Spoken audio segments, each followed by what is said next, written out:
मुख्यमंत्री जी का बयान आया, उस समय भी योगी आदित्यनाथ जी मुख्यमंत्री थे, कि इन पर रासू का लगेगी, कंपनी बैन हो जाएगी। आप कोई भी गूगल करके देख सकते हैं, इन सबूतों में भी वो अटैच है। कंपनी बैन हो गई। कब कंपनी बैन हुई है? अगस्त या सितंबर 2017 में। समझे जी? कब बैन हो चुकी है? अगस्त या सितंबर 2017। वही NACIT जिसे भर्ती बोर्ड 2021 में अपनी टेंडर की शर्तों का उल्लंघन करके दोबारा टेंडर दे देता है। किसकी शर्तों को उल्लंघन करके? टेंडर की शर्तों में। टेंडर में पॉइंट नंबर 10 पर लिखा है ब्लैक लिस्टेड नहीं होनी चाहिए, और 4 साल पहले वो कंपनी ब्लैक लिस्टेड हुई है, उसी को क्या दे दिया जाता है, और उसी एग्जाम में उसी प्रदेश में ब्लैक लिस्टेड हुई है। दोबारा इन्होंने तब पेपर TCS से कराया, बहुत ही बढ़िया पेपर हुआ, बहुत मेहनती अच्छे लोग सेलेक्ट हैं, ड्यूटी कर रहे हैं। ठीक है जी, पहली चीज। तो क्या आपको साफ साफ दिखाई नहीं दे रहा इसमें भर्ती बोर्ड की मिली भगत है? टेंडर मैंने तो पास नहीं किया, टेंडर अभ्यर्थियों ने तो पास नहीं किया। टेंडर की शर्तों को तो वही उल्लंघन कर सकता है ना जिसके हाथ में टेंडर पे साइन करने की पावर हो, वो भी TCS जैसी क्वालिफाइड कंपनी को हटाकर, जिसके पास ISO कौन कौन से सर्टिफिकेट है। इसका मतलब पैसे लेके ही टेंडर आपने इसी कंपनी को दिया जो उत्तर प्रदेश में 4 साल पहले बैन हो चुकी है। चलो ये तो छोटी सी एक बात। एक और कंपनी थी साथ में जिसने बिड डाली थी, हाँ। CIL, और वो भी इंडियन गवर्नमेंट की कंपनी थी। हाँ, उसको साइड हटा दिया गया। हाँ, मतलब उन सबको हटा के इसको दिया गया। मैं तो कह रहा हूँ ब्लैक लिस्टेड कंपनी को ठेका। साफ तौर पर ये चीज लिखी हुई है, 47 पेज का 13 का वो पड़ा हुआ है, 20 जुलाई का। उस RFQ पे जाके आप देख सकते हैं। ठीक है जी। उसके बाद में आ जाता है, ये कंपनी सिर्फ वहां पर बैन नहीं हुई। पिछले साल इस कंपनी ने 3 एग्जाम कराए मध्य प्रदेश में, अलग अलग डिपार्टमेंटों के, और तीनों एग्जाम में इसमें क्या हुआ, एक कॉलेज के 10 बच्चे, जिसके कॉलेज में 50%, और जैसे यहाँ धांधली हुई है, और उसके वहाँ 150 में से 147-48 ऐसे % ठीक करवाए। अभ्यर्थियों ने, जैसा आप मांग उठा रहे हो, ऐसे अभ्यर्थियों ने मांग उठाई, धरना प्रदर्शन करे, सरकार जागी और इसको फिर से रिजल्ट को बैक करके इस कंपनी को बैन किया गया। सेम कंपनी वही नहीं चलते हैं। 2 राज्य हो चुके, उत्तर प्रदेश और मध्य प्रदेश। तीसरे पर आ जाते हैं गुजरात। अभी कुछ समय पहले गुजरात एनर्जी कारपोरेशन करके जेटको नाम की कंपनी है, GETCO, उस जेटको का पेपर होता है। उसमें भी कोई हम और तुम में से एक आवाज उठाता है कि बहुत धांधली हो रही है, फुल के फुल नंबर बांटे जा रहे हैं। जब फुल के फुल नंबर बांटे जाएंगे तो मेरिट तो फुल पे लगेगी। वो फिर से गवर्नमेंट ने, गुजरात सरकार ने जांच बैठाई और इसका टेंडर निरस्त किया गया। 3 राज्य है। चौथा चलते उत्तराखंड। उत्तराखंड में उत्तराखंड का UKSSC जैसा हमारा UPSSC है, वो किसी एग्जाम को कराने के लिए इसको टेंडर दे दिया। बच्चों ने हाई कोर्ट में रिट डाल दी। समझे मेरी बात? मतलब बच्चा पेपर करने से पहले डर रहा है। तो इसमें क्या हुआ, इसमें 3 स्टेज पे मास लेवल का भ्रष्टाचार हुआ। तो जब UPSTF ने जांच की, तो UPSTF ने जांच करके बताया, फॉरेंसिक जांच की, जिसकी हम भी मांग कर रहे हैं। त्रिवेणी सिंह उनकी कोई वो समय पर थी, उन्होंने कहा during probe and security audit 138 loopholes were detected in security policy of NACIT। साथियों, 138 सुरक्षा की खामियां, मतलब आपके कंप्यूटर को 138 तरीके से हैक किया जा सकता है। आप विद्वान कोई होंगे तो आपको व्हाट्सएप, ब्लूटूथ, स्क्रीन शेयर या सॉल्वर, ये 4 चीजें पता होंगी। इसके अतिरिक्त 134 चीजें तो 2017 में थी, जिन पर सुरक्षा में खामियां थी, जिनसे पेपर लीक कराया जा रहा था। कितनी खामी है? 138। सोच के भी आपको शर्म आ रही होगी कि हम कैसे भर्ती बोर्ड के उसमें होते हुए भर्ती ये एग्जाम कराया गया। जब 2017 में 138 थी, तो अब तो एक आध ज्यादा होगी। साथ में भर्ती बोर्ड के टेंडर में एक चीज और लिखी हुई है कि जो भर्ती बोर्ड है, जो टेंडर कंपनी है, वो सिक्योरिटी ऑडिट करेगी सेंटर्स का। किसी भी एग्जाम सेंटर का कोई सिक्योरिटी ऑडिट नहीं होता है। अगर किसी एग्जाम सेंटर का सिक्योरिटी ऑडिट होता तो वो जो अलग से इंटरनेट की लाइन केवल नकल कराने के लिए डाली गई थी, वो पकड़ी जाती या नहीं पकड़ी जाती? Yes, sir. अगर तुमने ऑडिट किया होता, तुम मेरी जांच करोगे, मेरी जेब में कोई हथियार आदि हुआ तो तुम निकालोगे ना। और अगर वो मेरी जेब में रह गया, इसका मतलब आपने जांच नहीं की। दैनिक जागरण की रिपोर्ट कहती है कि उन लोगों ने कोर्ट तक उसने डाला कि विशेष तौर पर लाइन खींची गई। एक भयानक खबर और, भर्ती जो कंपनी के कर्मचारी हैं वो आप लोगों का डाटा निकालते हैं, क्योंकि फॉर्म तो आपने उसी के सर्वर पे भरा है। आप लोगों का डाटा निकाल के आपको कॉल की जाती है कि भाई क्या तू इसमें एग्जाम में धांधली करना चाहेगा। क्या आपने इससे पहले कभी सुना कि जिस अभ्यर्थी ने फॉर्म भरा उसी अभ्यर्थी के पास कॉल होके पूछा जा रहा हो कि भाई तुझे चीटिंग करनी है? उसी कंपनी के आदमी के द्वारा कॉल सेंटर बना रखे इस चीज के लिए। जो दलालों के संपर्क में आके चीटिंग हुई वो तो हुई। सेंटर के सेंटर बिके पूरे के पूरे। 17 से अधिक जिलों के अभ्यर्थी पकड़े जा चुके। कितने जिलों के? तो ये कोई छोटी मोटी एक आध जिले की बात नहीं है। 6 से अधिक जिलों के, राज्यों के 6 नहीं, वो राज्य भी आएंगे। 6 से अधिक जिलों के एग्जाम सेंटर्स के ऊपर FIR दर्ज की गई है। आगरा, मेरठ, वाराणसी, गोरखपुर, 5 से 6 राज्यों के एग्जाम सेंटर पर क्या दर्ज की गई है? 4-5 राज्यों के अभ्यर्थी पकड़े गए। 17 उत्तर प्रदेश के जिलों के, राजस्थान, बिहार, हरियाणा तक के विद्यार्थी पकड़े गए हैं। तो आप समझ सकते हैं कि चीटिंग का लेवल क्या होगा। अब क्या कोई ये दुनिया में मुझे कह सकता है, गलत साबित कर सकता है कि जो मास चीटिंग की बात हम लोग उठा रहे हैं वो गलत है? अरे केवल चीटिंग की जांच की तो मांग कर रहे हैं। वो 100 हो, वो 200 हो, जितने हो हटा दो, उसके बाद लगा दो मेरिट। चोर तो भर्ती नहीं होंगे। साथ में जो कंप्यूटर, जैसे यूपीएसटीएफ ने जांच की 2017 में, कह रहे हैं SIT यूपीएसटीएफ से करा लो। हमें पूरा भरोसा, यूपीएसटीएफ ने उस समय 138 खामियां पकड़ी, वो इस समय भी दुनिया भर की खामियां पकड़ेगी। हर एक कंप्यूटर पे जो भी आप करते हो हमेशा के लिए दर्ज हो जाता है, कितना फॉर्मेटिंग कर लो। कंप्यूटर एक्सपर्ट चाहे तो सारे डेटा को रिट्रीव कर सकते हैं, रिकवर कर सकते हैं। हम कह रहे हैं कि उन सारे सेंटरों की आप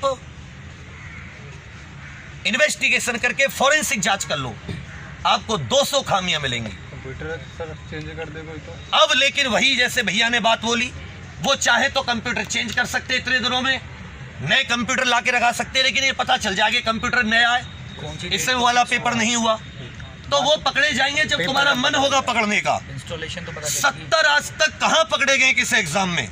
फिर भी भर्ती बोर्ड और सरकार और मुख्यमंत्री जी से लेके सारे मंत्री अधिकारी आंखों पे पट्टी बांधे हुए हैं। क्या हम बेवकूफों की तरह यहाँ पे हम बैठे हैं? भूखे प्यासे मरने की नौबत है। हम इस उत्तर प्रदेश की समाज सुरक्षा की दृष्टि से तो बैठे हैं, हम कोई कोचिंग के मकसद से नहीं बैठे, हम विसल ब्लोअर हैं। आपको आधों को पता नहीं होगा, जैसे RTI एक्ट होता है इसी तरह सरकार का, सरकारी तंत्र का भ्रष्टाचार उजागर करने वाले को विसल ब्लोअर कहा जाता है। हम विसल ब्लोअर हैं। हमने जान जोखिम में डालकर, ये भर्ती बोर्ड के सबसे उच्च अधिकारी का भ्रष्टाचार है। इसमें हो सकता है उसके ऊपर किसी मंत्री की शह हो, सरकार के किसी उच्च अधिकारी की शह हो, तभी तो उसके खिलाफ कोई बात नहीं उठ रही। आपको भर्ती बोर्ड के टेंडर का उल्लंघन दिखा दिया। 2017 में जांच हुई इस कंपनी के बैन का, 2-3 राज्यों में बैन होने का नोटिस दिखा दिया। उसके अतिरिक्त वो सारी कटिंग जो है 70 लोग पिछले 5-7 दिन में गिरफ्तार हुए हैं, वो पूरा भर के, जिसमें नकल माफिया का नेटवर्क। ये लोग क्या करते हैं कि जैसे आपने किसी को पकड़ा, कोई कांस्टेबल पकड़ के लाया किसी को, उससे कह दी कि अगले बार तो ऐसा ही बनवा दूंगा, हल्का कर ले। ऐसे भी हुए कई, और नकल माफिया के संपर्क में आ गया, ऐसा ही में उसने पैसे दे के भर्ती हो गया। चाहे कानपुर की बात हो, पहले लखनऊ की बात थी, आज कानपुर भी है। 3 सेकंड में एक सवाल हल करने की बात आई। 2019-18 बैच के सिपाही पकड़े गए। टेट एग्जाम 18 नंबर, दरोगा में 327 नंबर। तो जो 301 लेकर बहुत उछल रहे थे, अरे 327 में तो वो चोर है जो बहुत नीचे लेवल का है। 347, 354 वाला भी है। तो फाइनल मेरिट कहां लगेगी? उस दिन रोएंगे सब, उस दिन इन्हें याद आएंगे हम लोग। उसके बाद में IP एड्रेस से कंप्यूटर हैक, कंपनी छोड़ के जा चुकी ऑफिस वगैरह। कलम से क्लियर थी वर्दी, अंगूठे की बारी आई तो मिला अंगूठा। ये अंगूठा टेक, ये ऐसा ही बनेगा और ये चौकी और थानों की जिम्मेदारी संभालेगा। और तुम कोई कल जाएगा तुम्हें दिखा देगा कि ये पैसे के बल पे भर्ती होकर आया है। आप प्राची मैम को सभी जानते हैं, उनकी बाइट सबने सुनी होगी कि किस हद तक इन्होंने बेईमानी करी है भर्ती बोर्ड और कंपनी ने मिलकर। स्टार्ट टेंडर से हो गई थी ये बात, अन्यथा टेंडर किसको दिया जाता? क्योंकि टीसीएस ने 2017 में भी एक भर्ती पूरी तरीके से निष्पक्ष पूरी, भर्ती पे कोई आवाज नहीं उठी। 2017 में भर्ती पे कोई आवाज नहीं उठी। एक बंदे ने बता दो एक क्वेश्चन लीक हुआ हो, एक गलत व्यक्ति भर्ती हुआ हो। मेरा बैच था, पूरा अच्छे से याद है, जहां भी जिस बच्चे से मिलते थे सब बढ़िया बच्चे होते थे। मैंने कभी वादा चलिए भैया, उसके बाद में आप देख रहे हैं कि इसमें पूरे के पूरे केंद्र व्यवस्थापक, मैं अपनी संस्था के इंचार्ज, अगर मैं ही भ्रष्टाचार करूं तो सारे लोग नहीं करेंगे क्या? इसका मतलब वो पूरे सेंटर में जो लाइन बिछाई गई थी वो किसी एक बच्चे के लिए नहीं बिछाई गई थी, हजारों बच्चे वहां से चीटिंग कर सके उनके लिए। बरेली में आपको पता होगा भर्ती, मेरठ केंद्र पर भी हैक हुए थे, इसमें राधे श्याम करके केंद्र का नाम आया और 4 अभ्यर्थियों की गिरफ्तारी के बाद दहशत का माहौल, लोग आ ही नहीं रहे डीवीपीएसटी। मैं तो कह रहा हूँ 70 ये पकड़े गए, 30-40 ये और उगल देंगे और 301 आएंगे नहीं। 400-500 को तो भर्ती से हमने यही निकाल दिया। सोचो किस 400-500 अगर ये जाते तो किसी मेहनती की रोजी रोटी छिनती नहीं छिनती? समाज में मेहनत से किसी का विश्वास हटता नहीं हटता। चलिए, आपने सब देखा। हाँ, ग्वालियर देहरादून की कंपनी 10 लाख रुपए में कराती थी पास। हिंदुस्तान इन्फोटेक कंपनी, हिंदुस्तान हो गए सर, हिंदुस्तान कहाँ से? ये तो एनएससीआईटी थी। तो थोड़ी देर पहले मैंने आपको बताया थी कि एनएससीआईटी क्या कर देती है, किसी आगे वो कर देती है, आउटसोर्स कर देती है। जैसे 2017 में हिसार के किसी कंपनी को आउटसोर्स कर दिया था, इस बार किसे कर दिया? हिंदुस्तान इन्फोटेक। फंसेगी तो फंसेगी, वो फंसेंगी। कंप्यूटर पर लिया जाता था, उसके बाद पेपर हल कर दिया जाता था। विशेष तौर पर लाइन डाली जाती थी, नाम ढंग से लिखना नहीं आते कि और देख लो सैनपाल वो, ये कहीं पर ऐसा ही लिख के कल सैनपाल तुम में से किसी की बाइक रख जनता खराब कर वो करवाता। देखिए सब पुलिस वाले भी गिरफ्तार किए गए। 20 मिनट में 140 सवाल, तुम में से कोई अभी कर देना, तुम्हारा गुलाम हो जाऊं जीवन भर के लिए, तुम्हारा गुलाम हो जाऊं। अभी भी 20 में कोई 140 कर दे। अब आ जाती है फिर से भर्ती बोर्ड। अब सभी जानते हैं कि भर्ती बोर्ड ने आप सभी लोगों से क्या बोला था 15 दिसंबर 2021 को कि हम लोग, भर्ती बोर्ड आप सभी की बात को सुनेगा, जो आप बोल रहे हैं उस पर जांच करेगा। और ये बातें सब क्या है? भ्रामक है। 4 महीने बाद रिजल्ट आता और ये सारे चोर डीवीपीएसटी हो जाते तो क्या भर्ती बोर्ड ने जांच की थी? अगर वो जांच करता तो ये तभी पकड़े जाते, कंप्यूटर लॉग रिकॉर्ड तो तब भी थे उनके पास। तो ये पास नहीं होते, डीवीपीएसटी में क्यों आते? इसका मतलब भर्ती बोर्ड ने कोई जांच नहीं। उसे सोचा सब अभ्यर्थी जो आवाज उठा रहे हैं बेवकूफ है। कौन है? बेवकूफ है। अभी उठाएंगे, शांत हो जाएंगे। हुआ भी वही। रिजल्ट आया तो आप लोगों ने फेज 1 होने के बाद में कितनी महिलाओं ने चीटिंग की है, एक्स सर्विसमैनों ने की है। अगर आंकड़े निकाल दोगे तो होश उड़ जाएंगे। यही भर्ती बोर्ड 13 मई को मान जाता है कि चीटिंग हुई है और एक साथ 57 लोगों की लिस्ट जारी करता है। अरे भाई, तुम तो 4 महीने पहले कह रहे थे कि भर्ती में कोई धांधली नहीं हुई, 4 महीने बाद आज इतनी तगड़ी लिस्ट जारी कर रहे हो। कहने का अर्थ क्या है? एक सांस में ये कहां से शुरू हुई धांधली?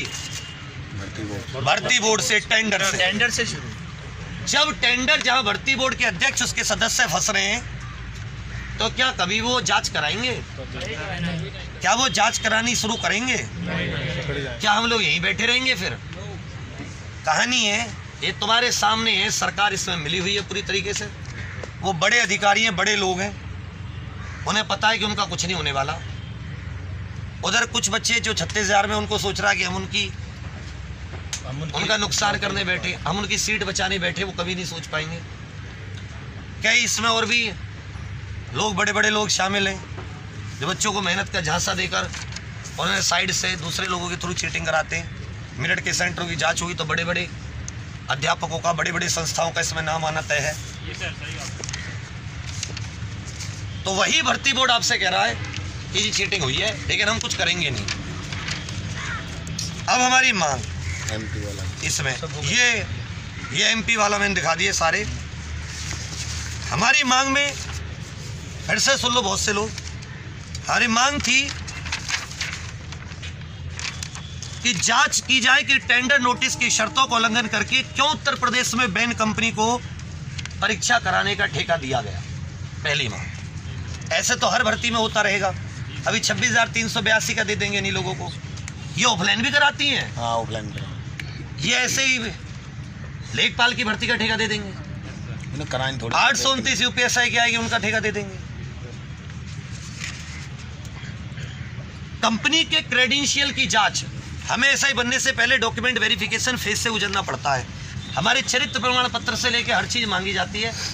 कंपनी की क्यों नहीं मांगी गई, बिना वेरिफिकेशन के टेंडर क्यों दिया गया। चलिए आगे आ जाते हैं। 17 से अधिक जिलों के अभ्यर्थी हैं तो मास पैमाने पर चीटिंग हुई है। हमारी पहली मांग थी कि एक उच्च स्तरीय SIT गठित करके समयबद्ध तरीके से इसकी सबसे पहले फॉरेंसिक जांच की जाए। जितने लोग पकड़े गए उनको रिमांड पर लेकर उनके कॉन्टैक्ट, दलाल, जहां से पैसे इकट्ठे किए गए, जिसको दिए गए, सगे संबंधी, उनके पिछले 1-2 साल के रिकॉर्ड की पूरी जांच। भर्ती बोर्ड की संलिप्तता की जांच हो, किसके कहने पर टेंडर की शर्तों का उल्लंघन कर दागी कंपनी को टेंडर दिया। हर एक परीक्षा सेंटर के प्रत्येक कंप्यूटर की फॉरेंसिक जांच हो। सभी दलालों पर रासूका लगे जितने भी इसमें शामिल थे। आने वाली भर्ती निष्पक्ष हो, इसके लिए गाइडलाइन बने, कैबिनेट के द्वारा वो गाइडलाइन पास हो और अभ्यर्थी अपनी मांगे शांतिपूर्ण तरीके से कर सके। आगामी अभ्यर्थियों को इन्वेस्टिगेटिव जर्नलिस्ट ना बनना पड़े और 48 डिग्री की चहकती धूप में वो अभ्यर्थी जिसने अपने पूरे खानदान का वोट इस सरकार को दिलाया, वो इसके लिए खून के आंसू बैठकर ना रोए। उसके लिए एक तंत्र विकसित हो जहां वो जाके कोई ऐसा लोकायुक्त या लोकायुक्त कार्यालय में कोई ऐसा कोई विभाग जहां पर आप अपनी शिकायतों को मैं सबूत दर्ज कराएं तो उन पर लोकायुक्त या कोई कार्रवाई हो सके। क्या इसमें से कोई भी मांग गलत करी है? नहीं सर। क्या कोई मांग इसमें स्वार्थ के लिए है? नहीं सर। एक था कि जिस बच्चे ने मेहनत की है, उसके माँ बाप ने उसको पढ़ाने पे मेहनत की। बचपन से एक सपना होता है दरोगा का कि हमारा बच्चा पढ़े लिखे दरोगा बने। आप सब में काबिलियत है, आप लोगों ने मेहनत की, आप लोगों के पास भी जुगाड़ हो सकते थे, चाहते आप लोग भी 15-20 लाख रुपए दे सकते थे, कर सकते थे। मगर आप लोगों ने तय किया कि नहीं, मेहनत से भर्ती करेंगे। मेहनत से भर्ती करते 125, 20, 10 बहुत अच्छे मार्क्स, बुरे नंबर नहीं है, इतने तो जाए जब भी। लेकिन वहीं एक ऐसे लोग आपके सामने आ जाते हैं कि जो लोग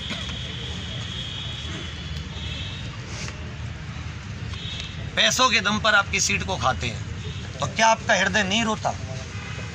क्या आपका हृदय नहीं रोता? मैं इतने लोग लाइव देख रहे होंगे, मैं आप सबसे कहना चाहूँगा कि जब आपकी कोई सीट मेहनत से कमाई हुई, मेहनत से पढ़ाई की, वो कहते ना कि मेहनत की तो कोई रोटी भी छीन ले तो दिल घबरा जाता है। तुम्हारी तो पूरी रोजी रोटी छीन ली, तुम्हारा दिल नहीं घबराता क्या?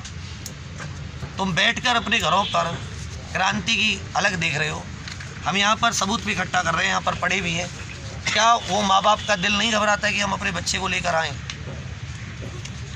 सरकार आप लोगों को इतना सपोर्ट किया, आप लोगों को इतना अच्छा मानते हैं कि आप लोगों का एक हक नहीं बनता था इन सबूतों को ले जाएं या इन्हें गलत साबित कर जाएं। दो ही बात होती है, हमें गलत साबित कर जाओ, हमारे ऊपर मुकदमा लिख दो अगर हम गलत हैं तो, या इसको एक बार लेके जांच तो बिठा सकते हो। 7 दिन की प्रिलिमिनरी जांच बिठा लो, हम उसी में खुश हो जाएंगे। हम ये हो जाएंगे कम से कम सरकार को पता था कि इसमें अच्छे लोग भर्ती किए, बुरे लोग भर्ती किए। और आप केवल भर्ती प्रक्रिया पूरी करने के चक्कर में किसी को भी ले रहे हो तो ये बात क्या है, बहुत ही गलत है।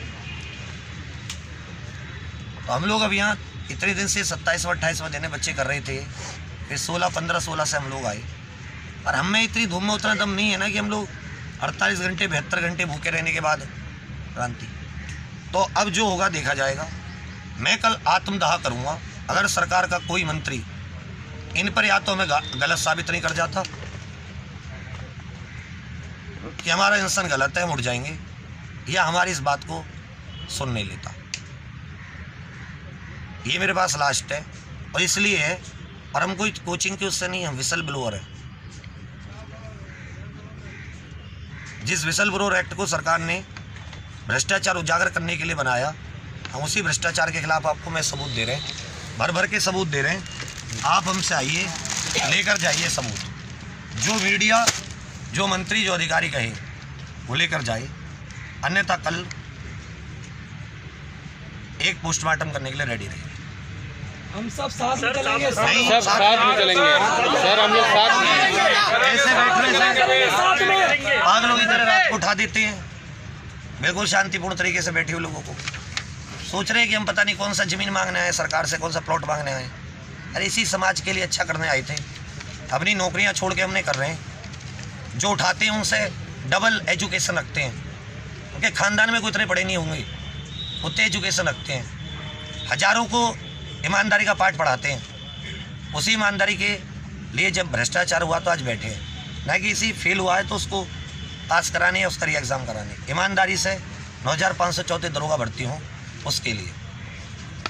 अब ईमानदारी पसंद नहीं है तो उस देश में रहने का फ़ायदा ही कहाँ है जहाँ किताबों में ईमानदारी बचपन से पढ़ाई जाए, स्वतंत्रता सेनानियों की जयंती पर उनकी फ़ोटो में माला चढ़ाई जाए और पीठ पीछे वही नेता, वही अधिकारी मक्कारी करें, वही सत्यमेव जयते का टैग लगाकर उसी के नीचे भ्रष्टाचार करें, उसी भारत माता की टुकड़े टुकड़े करें ये लोग भ्रष्टाचार के द्वारा।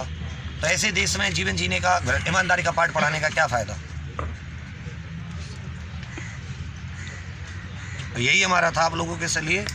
सारे सबूत हैं, आप में से जो अपने आप को किसी का भी पक्षधर, हमें कोई आपत्ति नहीं है। आप ये सब ले जाइए एक फाइल, आप स्वयं पढ़िए, इसमें कोई आपत्ति हो आपको, आप दर्ज करा सकते हैं। आपको लगता है हमारा आंसर गलत है, हम रात को उठ जाएंगे। ना तो हम किसी झगड़ा करने आए, ना पुलिस से, ना किसी से, ना ही कोई लॉ एंड ऑर्डर को यहाँ पे करने आए। हमें तो उम्मीद थी कि हम मन से ईमानदारी की बात कहेंगे तो शायद सुनने वाला कोई होगा, लेकिन देश में ईमानदारी की बात करने वाले हैं, उसको सुनने और उस पर चलने वाला कोई नहीं है। तो ठीक है, हम भी देखते हैं भगवान श्री राम हमारे अंदर भी बसते हैं कि आप अपनी जिद पूरी करते हैं या आप ईमानदारी पूर्वक SIT जांच करते हैं। SIT जांच तो इसकी आपको करवानी पड़ेगी, क्योंकि इसमें आप ही ने भ्रष्टाचार किया है। वो मीडिया से भी एक अनुरोध है, चाहे रवीश कुमार जी हो, चाहे वो ईस्ट आज तक का कोई हो, या ABP का कोई हो, भारत समाचार हो, या कोई और हो, जिन्होंने दिखाया ये यूथ है, ये सब देखते हैं आपको आइकन मानते हैं। आपको इनकी ईमानदारी वाली बात तो उठानी चाहिए थी। अरे झूठे आगे कहते हैं ना 9534 वैकेंसी को 19,000 कर दो, तो आपको बात इनकी गलत लगती, गलत बात होती। यही तो कह रहे हैं 9534 इज्जतदार ईमानदार दरोगा भर्ती कर लो। क्या इस बात को उठाने में आपको कौन सा आप पे मतलब विद्रोह का वो लग जाएगा? ईमानदारी की यही 9,500 तो हमने भी निकाल दिए। ये 500 कल को चौक चौराहों पर जाते, ये किस तरह भक्षक बनते, ये किस तरह भ्रष्टाचार फैलाते, आप भी इनकी चपेट में आते। कहते हैं कि गलत का साथ देने वाले के साथ भी एक दिन क्या होता है, गलत होता है। कोई एक एग्जाम्पल आपको, एक ऐसा ईमानदार, कोई भी एक ऐसी कहानी मुझे बता दो जहाँ किसी ने गलत का साथ दिया हो और उसके साथ बहुत अच्छा हुआ, उसके साथ गलत नहीं हुआ हो। कोई भी एक कहानी जो भी आप ऐसे बताना चाहें। मुझे नहीं लगता कि आप में से कोई भी कहानी ऐसी पढ़ी होगी आपने, जिसने गलत किया उसके साथ अच्छा हुआ हो। तो गलत का साथ देता है, एक दिन गलत उसी को पकड़ता है। तो अब ये हमारी आप लोगों से दरख्वास्त है,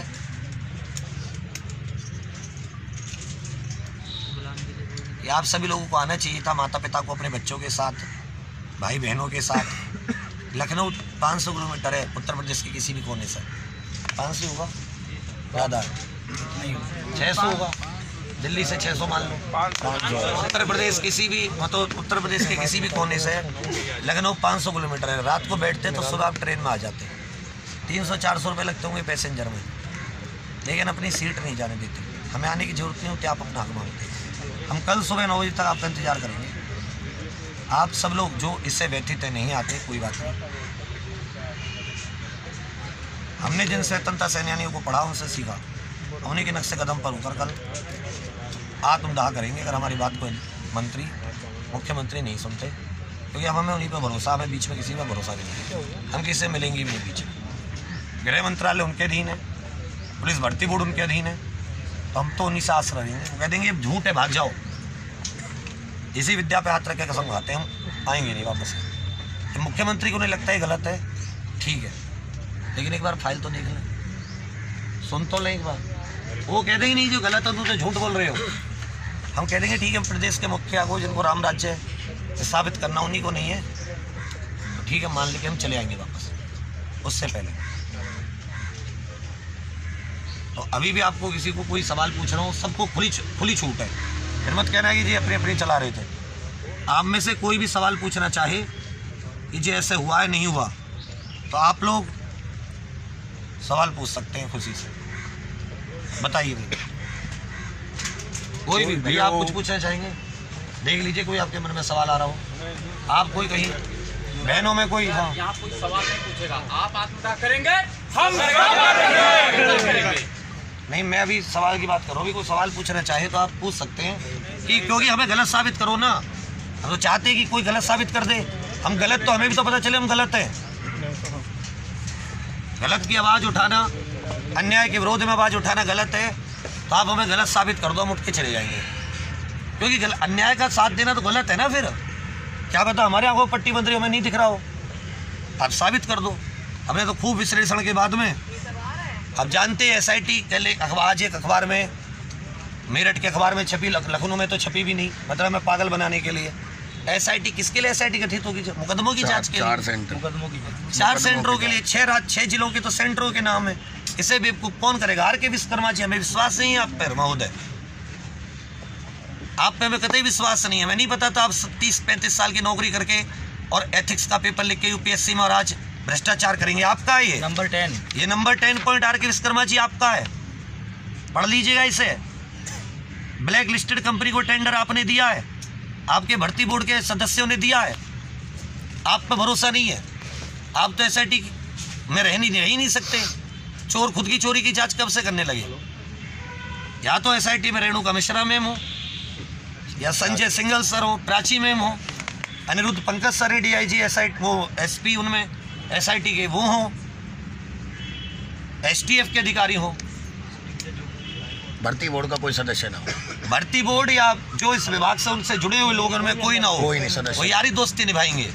और अभ्यर्थियों को भी उसमें पब्लिक प्रतिनिधि के तौर पर शामिल किया जाए। अभ्यर्थी ये सारे आपको लाला के दे देंगे, और चाहे 15 दिन, 20 दिन में, 7 दिन में करवा लो, कितना टाइम लगेगा? 20 दिन में मैं कह रहा हूँ सारों में घूम जाऊंगा मैं, एक कंप्यूटर को चेक कराऊंगा, खोल के नहीं करना पड़ता, सॉफ्टवेयर होते हैं उनके थ्रू चेक करना पड़ता है। तो कल फाइनल डे होगा, ये जो आ सकते हो आप सभी लोगों को जो आ सकते हैं सुबह 9 बजे तक, 10 बजे तक आप लोग आ जाएं। जब पहले दिन आए थे हम लोग यहाँ 700-800 लोग थे, फिर उन्होंने रात में भगा दिए। अगले दिन 100-200, आज फिर से कितने होंगे मुझे तो अंदाजा नहीं है, 200-300 करीब लोग हैं। ये भी गर्मी में हैं, ये भी किसी के भाई बहन हैं। आप लोगों को पूरे सबूत दे दिए, यही मैं देना चाहता था। इनकी मैं PDF बना के आप लोगों को दे दूंगा, टेलीग्राम वगैरह पे चेक करते रहना कि हम झूठ तो नहीं बोल रहे।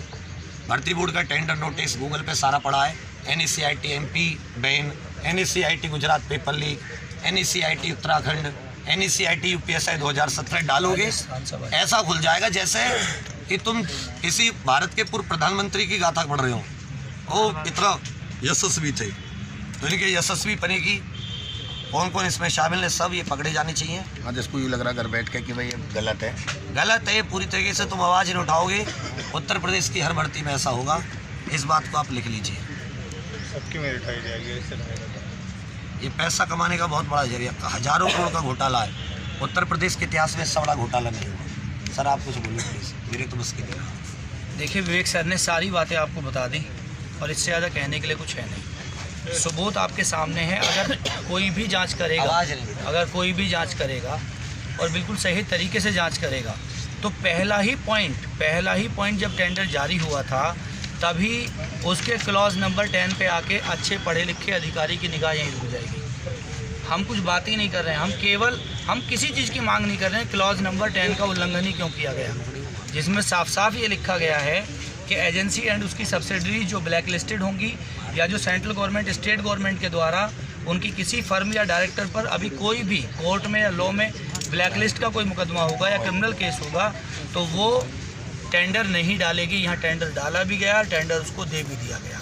बाकी तो बात ही पीछे है, ये तो यहीं पे रुक जानी है सारी जांच, पहली चीज़ पे रुक जानी है। तो इसको तो कोई भी पढ़ सकता है। आप जाइए टेंडर नोटिस देखिए, हमारे पास PDF हैं और आप लोगों के लिए हम बहुत लड़ लिए।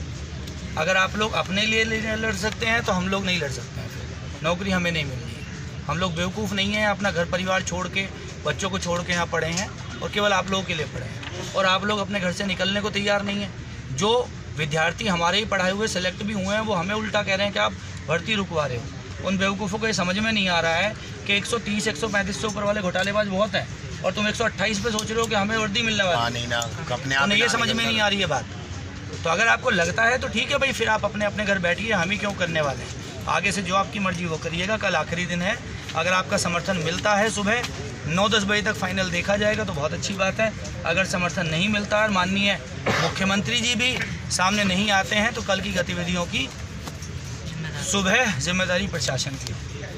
धन्यवाद। जय हिंद। भारत माता की भारत माता की इंकलाब जिंदाबाद, इंकलाब जिंदाबाद, जिंदाबाद जिंदाबाद। आबाद दो, अमेक है, आबाद दो, अमेक है, आबाद दो, अमेक है। Thank you. धन्यवाद। धन्यवाद। बंद करो।